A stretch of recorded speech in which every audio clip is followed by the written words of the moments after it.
सिंधुदुर्गामधील मालवणमध्ये पर्यटकांची गर्दी पाहायला मिळते। राज्यातून तसंच राज्याबाहेरून देखील हजारो पर्यटक मालवणमध्ये पर्यटनाचा आनंद लुटण्यासाठी दाखल झालेले आहेत। सिंधुदुर्ग किल्ला, राजकोट किल्ला आणि वॉटर स्पोर्टला पर्यटकांची सर्वाधिक पसंती पाहायला मिळते आहे।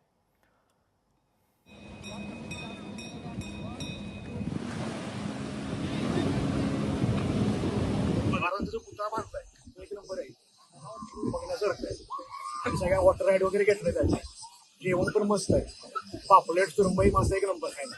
आम्ही कराडवरून मालवणमध्ये फिरायला आलोय आणि खूप सारा एन्जॉय केलाय। 2 दिवस झाले आम्ही ते स्टे मध्ये आहे।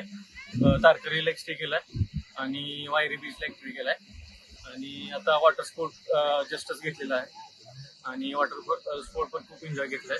2 दिवस झाला आलोय ते आम्ही खूप एन्जॉय केला। इथे तारकर्ली बीचला तिथे वॉटर रायडिंग करायला आलोय। शिवाजी महाराजांचं स्मारक चांगला आहे इथे, तरी सर्वांनी अशी आमची इथे आहे। लोकशाही मराठी ऐका, पहा, जागरूक रहा।